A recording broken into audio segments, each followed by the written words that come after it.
sahabat hidup senang, rakyatnya susah, hidup dengan rakyatnya kelaparan. Oleh karenanya saya tidak akan pernah diam, tidak akan pernah bungkam saudara.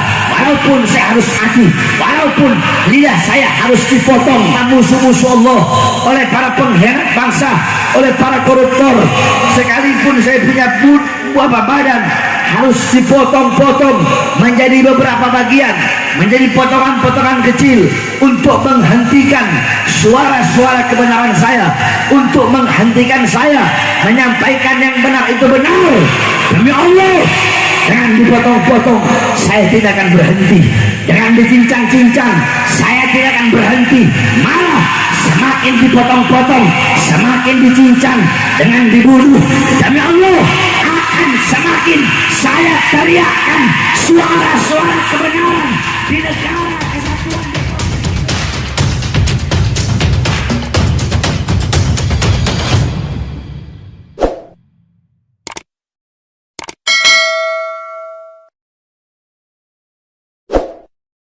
Kita doakan semoga Allah panjangkan umur beliau, Allah sehatkan jasmani dan rohani beliau. Yang saya cintai, yang saya muliakan, saudara saya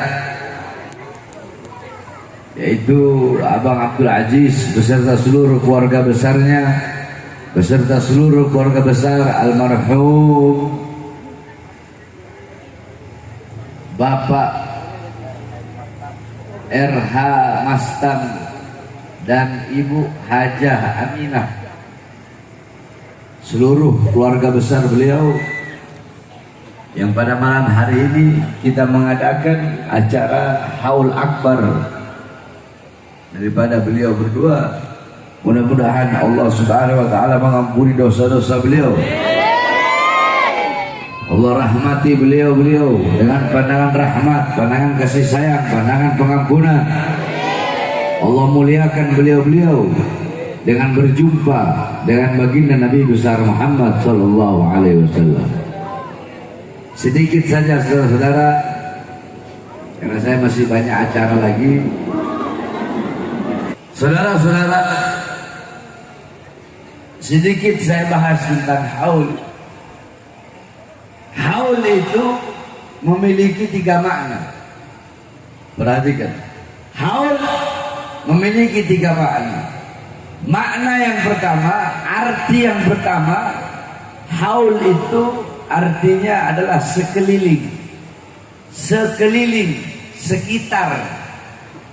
Dalam Al-Quran Allah berfirman, alladzi barakna haulahu, yang kami berkahi sekelilingnya. Itu haul. Yang pertama artinya sekeliling, sekitar. Alladzi barakna haulahu, yang kami berkahi sekelilingnya. Haul yang kedua maknanya artinya adalah daya, kekuatan, upaya. La haula, tidak ada daya, tidak ada upaya. Haul yang ketiga maknanya 1 tahun. Setiap perputaran waktu 1 tahun itu namanya haul. Kita sering mendengar acara-acara haul, haul para wali, haul orang-orang soleh, haul para ulama. Di Depok, di Citayam ada haul Sayyidul Walid Al-Alim Al-Allama Al-Habib Abdurrahman As-Segaf. Di Bogor ada haul Keramat Empang Habib Abdullah bin Muhsin Al-Abbas. Di Jakarta ada haul Habib Ali bin Abdurrahman Al-Habsi Kuitang, oleh Habib Salim bin Ahmad bin Jindan, oleh Habib Kuncung, oleh Habib Hasan Muhammad Al-Haddad Priuk, haul di Al-Hawi. Kemudian di Jawa Timur ada haul Habib Soleh Tanggul, haul Habib Abu Bakar Muhammad Segaf Gresik, oleh Habib Hadi bin Abdullah Al-Haddar Banyuwangi, haul Kiai Abdul Hamid Pasuruan. Kemudian di Jawa Tengah ada haul Pekalongan, ada haul Tegal, ada haul Semarang. Kemudian di daerah banyak, di daerah haul para habaib, haul para kiai, yakni haul orang soleh. Nah, yang namanya haul itu untuk orang-orang soleh, itu untuk orang-orang yang baik, yang dimana di dalam acara haul kita bisa mengambil intifa, bisa mengambil istifadah, bisa mengambil manfaat, bisa mengambil faedah, bisa mengambil keutamaan, bisa mengambil ilmu, bisa mengambil hikmah daripada sahibul haul, daripada orang yang dihauli. Karena di acara haul biasanya dibacakan manaqib, dibacakan sejarah hidup daripada sahibul haul.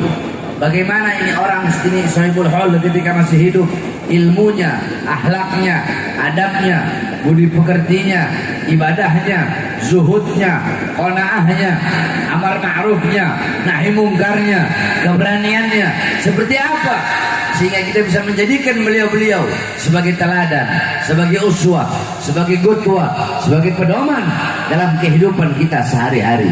Nah, ada juga acara-acara haul yang dimana itu merupakan bakti anak kepada kedua orang tuanya, yang dimana ketika orang tuanya sudah meninggal, ya, dibikin tahlil 1 hari, 3 hari sampai 7 hari, kemudian ada 40 hari, 40 hari 100 hari, sampai 1 tahun dibikinkan haul, terus seperti itu, terus setiap tahun dibikinkan haul. Ini adalah bakti seorang anak kepada kedua orang tua untuk mendoakan, duduk di sini berkumpul bersama para ulama, para habaib, para kiai, dibacakan yasin, dibacakan tahlil, dibacakan tahmid, dibacakan tasbih, dibacakan sholawat, yang dimana dikatakan bahwasanya barang siapa yang membaca yasin maka kelak di akhirat akan Allah subhanahu wa ta'ala ciptakan bagi orang tersebut 99 istana yang temboknya terbuat dari emas putih, tanahnya terbuat dari kasturi. Setiap satu istana terdapat 99 kamar. Setiap satu kamar terdapat 99 ranjang. Setiap satu ranjang terdapat 99 kasur. Setiap satu kasur terdapat 99.000 bantal. Setiap satu bantal terdapat 99.000 bidadari. Ini yang Allah persiapkan bagi orang-orang yang suka membaca yasin. Tadi dibacakan yasin, dihadiahkan untuk almarhum sahibul haul, maka itulah yang Allah persiapkan baginya kelak di akhirat. Yang kedua, dibacakan tahlil, la ilaha illallah, la ilaha illallah. Apa kata Allah dalam hadis qudsi? La ilaha illallah ismi, la ilaha illallah itu adalah benteng pertahananku. Maka barang siapa yang membaca la ilaha illallah, maka dia telah masuk ke dalam benteng pertahananku. Barang siapa yang masuk ke dalam benteng pertahananku, maka berarti dia aman dari azab dan siksaku. Tadi dibacakan tahlil yang dihadiahkan, yang diniatkan untuk almarhum, untuk almarhumah, maka insya Allah almarhum dan almarhumah akan aman dari segala macam azab dan siksa Allah subhanahu wa ta'ala. Baik dalam kubur, baik di yaumul ba'ts, di hari kebangkitan, baik di yaumul mahsyar, di padang mahsyar, ya, baik di yaumul hisab, di hari perhitungan, di yaumul mizan, di hari pertimbangan, ketika melewati siratul mustaqim sehingga masuk surga bersama baginda Nabi besar Muhammad sallallahu alaihi wasallam. Berbakti kepada kedua orang tua bukan hanya semasa hidupnya saja, tetapi walaupun orang tua telah meninggal dunia, kita bisa berbakti kepada orang tua. Bagaimana caranya? Acara malam hari ini adalah bukti bakti anak kepada orang tua yang telah meninggal dunia, dengan duduk mengumpulkan umat, mengumpulkan jamaah, mengumpulkan para ulama untuk mendoakan kedua orang tuanya yang telah meninggal. Sebab idza mata ibnu adam inqata amaluhu illa min thalatha sadaqatin jariyah, al ilmu yantafa'u bih wa waladun salih yad'u lah. Apabila manusia itu wafat, apabila manusia itu meninggal, maka terputus seluruh amal-amal hidupnya. Kita sholat, masih hidup sholat, udah mati kita nggak bisa sholat, putus. Kita masih hidup puasa, udah mati kita nggak bisa puasa, putus. Masih hidup kita haji, masih udah mati nggak bisa kita haji, putus amal ibadah. Tapi kalau kita hidup meninggalkan 3 perkara ini, maka walaupun kita telah wafat, walaupun telah mati, walaupun jasad terkubur, pahalanya akan mengalir terus sampai datangnya hari kiamat. Apa 3 amal tersebut? Apa 3 ibadah tersebut? tiga amal tersebut. Yang pertama al-ilmu yang tafa'ubih, ilmu yang bermanfaat. Siapa? Beliau-beliau para ulama, para ustaz, para kiai, para habaib yang mengajarkan ilmu kepada kita semua sehingga ilmunya bermanfaat. Kita mengajarkan kepada murid-murid kita, kita mengajarkan kepada anak-anak kita, terus dari generasi ke generasi sehingga ilmu tersebut bermanfaat. Walaupun yang memberi ilmu tersebut telah meninggal, pahalanya akan mengalir sampai datangnya hari kiamat. Yang kedua, orang yang mengeluarkan hartanya di jalan Allah Subhanahu wa taala untuk bangun pondok pesantren, untuk bikin masjid, untuk madrasah, untuk anak yatim, untuk di jalan Allah, maka harta tersebut akan menjadi amal jariah yang pahalanya akan mengalir terus sampai datangnya hari kiamat. Tidak ada harta yang bisa menyelamatkan seseorang dalam kubur kecuali harta yang dikeluarkan di jalan Allah Subhanahu wa taala. Nah, yang ketiga, waladun saleh yad'ulah. Inilah acara pada malam hari ini. Anak soleh yang mendoakan kedua orang tuanya. Anak soleh yang membaca doa, mengirimkan yasin, tahlil, mengirimkan sholawat, membaca sholawat, diniatkan untuk orang tua yang telah meninggal dunia, yang pahalanya akan mengalir bagi orang tuanya sampai datangnya hari kiamat. Kita duduk di majelis, baca sholawat, ya Rabbi salli ala Muhammad, ya Rabbi salli alaihi wasallim, ya Rabbi, ya satu huruf, alif satu huruf, ra satu huruf, ba satu huruf, ya satu huruf. Ya Rabbi itu 5 huruf. Kata Rasulullah, man shalla alayya salatan wahidatan sallallahu alaihi hasyra. Barang siapa yang bersalawat kepada aku 1 kali, maka Allah bersalawat kepadanya 10 kali. Salawat dari Allah itu adalah rahmat. Allah Subhanahu wa taala memiliki malaikat yang selalu berdiri di atas makamnya Nabi Muhammad. Apa tugasnya malaikat tersebut? Tugas malaikat itu menyampaikan sholawat orang-orang yang hidup kepada baginda Nabi besar Muhammad. Kalian dulu bersolawat, itu malaikat sampaikan, ya Rasulullah, malam hari ini ada acara, Bang Ajis bikin acara haul kedua orang tuanya, orang-orang berkumpul, fulan bin fulan, fulan bin fulan, fulanah binti fulan, disebut engkau punya nama itu bersatu di hadapan kubur Nabi Muhammad. Mereka bersolawat kepadamu yang dimana dihadiahkan untuk almarhum dan almarhumah yang acaranya dihauli pada malam hari ini. Apa kata Allah? Bawa salawat mereka menghadap Allah Subhanahu wa taala. Dibawa engkau punya salawat menghadap Allah. Apa kata Allah? Akan aku ciptakan dari setiap satu huruf dari salawat yang mereka baca. Berarti dari setiap huruf ya, dari setiap huruf alif, dari setiap huruf ra, dari setiap huruf ba, dari setiap huruf ya Rabbi sholli, dari setiap huruf shad, dari setiap huruf lam, dari setiap huruf ya, dari setiap satu huruf. Kata Allah, aku ciptakan 360 malaikat yang memiliki 360 kepala. Setiap kepala memiliki 360 wajah. Setiap wajah memiliki 360 mulut. Setiap mulut memiliki 360 lidah. Setiap lidah akan memohonkan ampun atas dosa-dosa orang tersebut, dan tidak akan berhenti malaikat tersebut memohon ampun sampai datangnya hari kiamat. Itulah yang Allah berikan, yang Allah hadiahkan bagi Sohibul Hal, yang pada malam hari ini kita bersolawat, kita niatkan untuk beliau.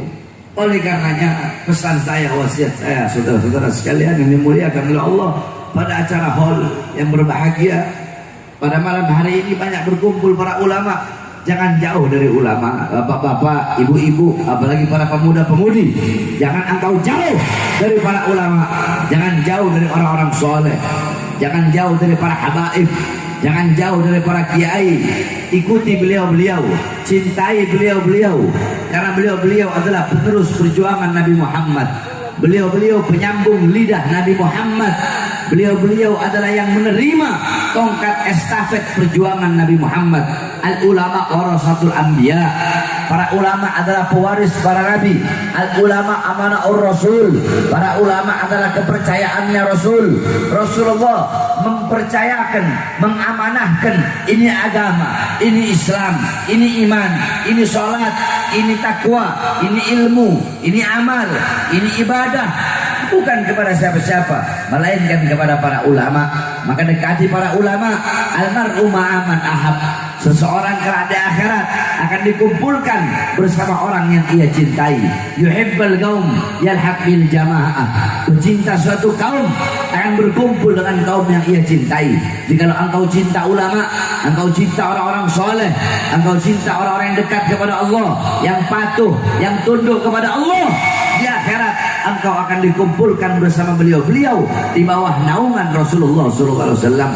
Tetapi kalau yang engkau cintai, yang engkau ikuti para artis-artis, para orang-orang yang suka berbuat dosa, ahli maksiat, mungkarat, dolalat, sayyiat, mukhalafat, yang suka mengumbar aurat, mereka yang kalian cintai, mereka yang kalian idolakan, di akhirat kalian pun akan dikumpulkan bersama mereka. Mereka sengsara, kalian sengsara. Mereka celaka, kalian celaka. Maka jangan jauh dari para ulama. Rasulullah SAW bersabda dalam hadisnya, kun aliman, jadilah orang-orang yang berilmu. Jadilah kalian orang berilmu. Jadilah kalian orang alim. Jadilah ustaz-ustazah. Jadilah orang yang mengerti agama. Gak bisa jadi orang berilmu. Gak bisa jadi orang berilmu. Kun muta'alliman, jadilah santri yang menuntut ilmu, yang mencari ilmu agama. Gak bisa jadi santri. Gak bisa menuntut ilmu agama, gak bisa cari ilmu agama, gak bisa jadi santri. Kun mustami'an, ada pilihan ketiga. Apa itu? Jadilah pendengar ilmu, pendengar hikmah ulama, pendengar nasihat ulama. Gak bisa juga, gak ada waktu, saya sibuk dengan urusan-urusan dunia. Gak bisa jadi pendengar ilmu, gak bisa jadi pendengar nasihat ulama. Pilihan terakhir, kun muhibban, itu pilihan terakhir. Jadilah pecinta. Pecinta apa? Pecinta ulama, pecinta para ustadz, pecinta para kiai, pecinta para habaib, pecinta ilmu. Itu pilihan terakhir bagimu. Tidak ada lagi pilihan selain itu. Jadi orang alim gak bisa jadi santri, jadi santri gak bisa jadi pendengar, jadi pendengar gak bisa jadi pecinta. Itu pilihan terakhir. Wala takun khamisan, jangan engkau jadi golongan yang kelima. Siapa golongan yang kelima? Orang alim bukan, orang berilmu bukan, santri bukan, ngaji agama enggak, bukan, pendengar ilmu bukan, pendengar nasihat bukan, pecinta juga bukan, bangsat ya, goblok ya, bodoh ya, ahli maksiat ya, yang suka berbuat dosa ya, melacur ya, narkoba ya, mabok ya, judi ya, ngebunuh orang ya, menyengsarakan rakyat ya, koruptor uang rakyat ya, bikin susah rakyat ya, malah menjadi pembenci para ulama. Udah ulama bukan ya, ustadz kiai orang yang ngerti agama bukan, pencari ilmu juga bukan, mendengarkan ilmu juga bukan, pecinta juga bukan, bangsat ya, pembunuh ya, Sambo pembunuh, siapa? Sama? Sama? Kurang keras.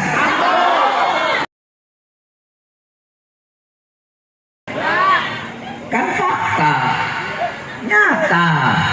Siapa? Karena kan saya baru keluar penjara, saya nggak tahu apa-apa. Keluar penjara, ada mobil lewat, truk polisi diterakin, Sambo, Sambo.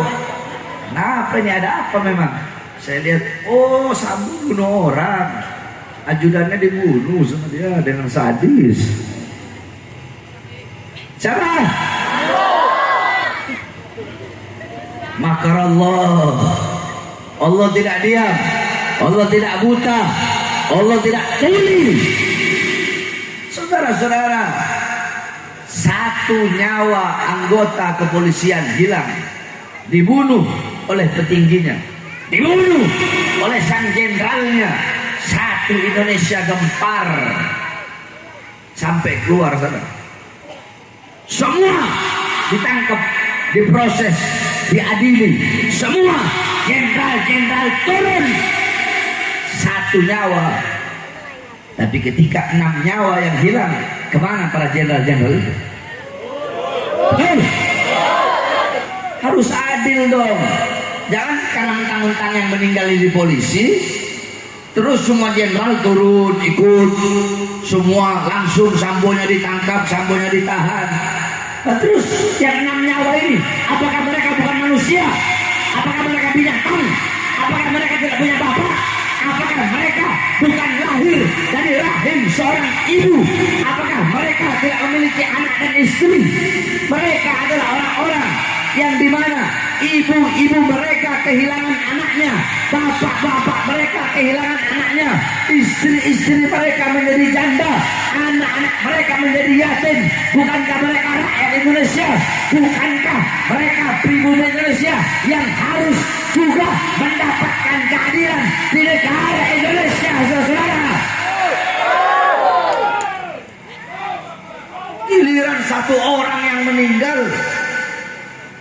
yaitu emang biadab, Sambo biadab, bejat, kurang ajar. Tapi kan ini 6 laskar juga 6 nyawa, bukan cuma 1 nyawa, 6 nyawa yang melayang. Sehingga wajib bagi pemerintah untuk mengusut ulang siapa sebenarnya dalang-dalang di balik pembantaian 6 nyawa pengawal Habib Rizik yang mereka merupakan bagian daripada rakyat Indonesia, saudara. Betul. Iya, Sambo. Habib Bahar baru keluar penjara, nggak ada kapok-kapoknya ya.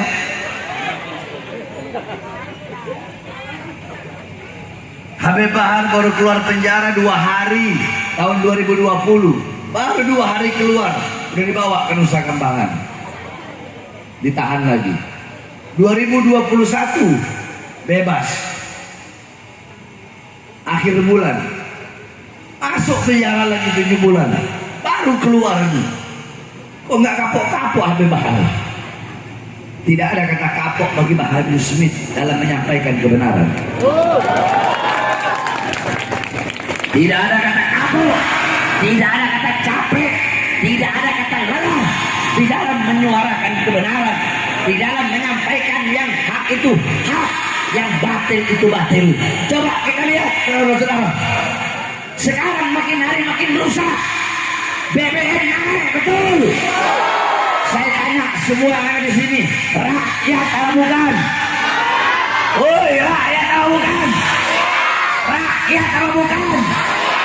BBM naik, susah tidak? Susah tidak? Rasain enggak? Lu ngerasain enggak? Apa enak? Enak. Susah apa enggak? Susah apa enggak? Ibu-ibu semua serba naik enggak? Minyak goreng, cabai, bawang, beras, naik enggak? Susah apa enak? Susah apa enak? Para pejabat hidup senang, rakyatnya susah. Hidup dengan rakyatnya kelaparan. Oleh karenanya saya tidak akan pernah diam, tidak akan pernah bungkam, saudara. Walaupun saya harus mati, walaupun lidah saya harus dipotong, sekalipun saya punya badan, saya punya jasad dicincang-cincang, lau gata tadi irban, sekalipun badan saya, tubuh saya dicincang-cincang oleh para musuh-musuh Allah, oleh para pengkhianat bangsa, oleh para koruptor, sekalipun saya punya badan harus dipotong-potong menjadi beberapa bagian, menjadi potongan-potongan kecil untuk menghentikan suara-suara kebenaran saya, untuk menghentikan saya menyampaikan yang benar itu benar. Demi Allah, jangan dipotong-potong, saya tidak akan berhenti.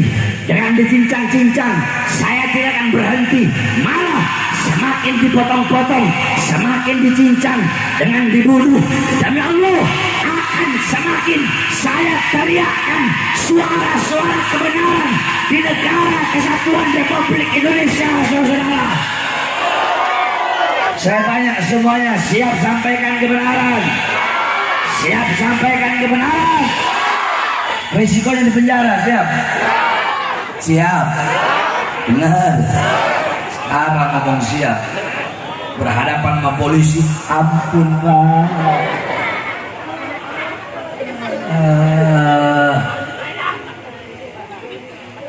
Jangan pernah takut menyampaikan suara kebenaran, saudara. Perhatikan. Demi Allah, saya nggak akan pernah takut menyampaikan yang benar itu benar. Ibu, saya baru keluar penjara masuk, buat apa? Nah, saya bela rakyat. Yang saya bela engkau umat, saya punya kakek umat Nabi Muhammad. Saya punya anak-anak masih bayi. Saya nggak peduli. Anak saya ada yang umur 8 bulan, ada yang masih umur 4 bulan. Saya nggak peduli anak saya nggak peduli istri saya. Saya keluar dari rumah pergi dakwah, pergi ceramah bawa kafan. Saya udah siap, udah rela mau mati kek, mau dibunuh kek. Kenapa? Andaikan saya nanti mati, keluar, nyampe rumah, tinggal jenazah, anak istri saya akan tersenyum melihat jenazah saya sambil mereka berkata, inilah cita-cita dan tujuan Bahar bin Ali bin Smith.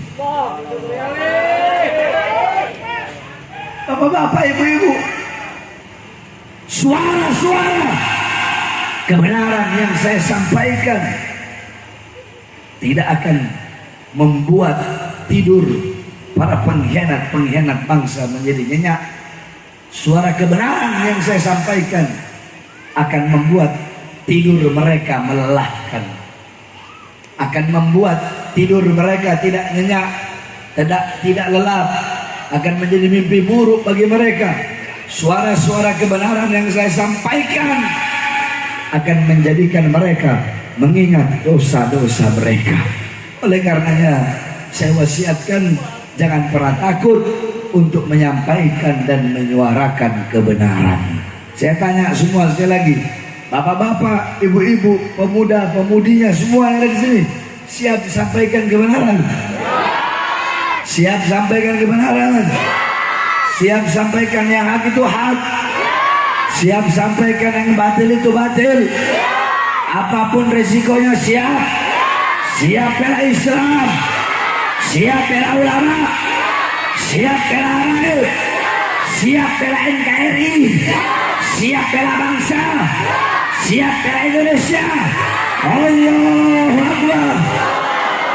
Allahu Akbar! Indonesia merdeka! Merdeka! Merdeka! Allahu Akbar! Semoga Allah jadikan negara kita negara yang baik, negara yang aman, negara yang damai. Allah bersihkan negara kita dari para pengkhianat bangsa. Allah bersihkan negara kita dari orang-orang munafik, dari pejabat-pejabat munafik, dari aparat-aparat licik, dari pejabat-pejabat biadab, dari aparat-aparat bangsa, dari ulama-ulama munafik, dari ulama-ulama biadab, dari ulama-ulama yang menjual agama Allah. Mudah-mudahan Allah hancurkan mereka dan Allah ganti dengan yang lebih baik.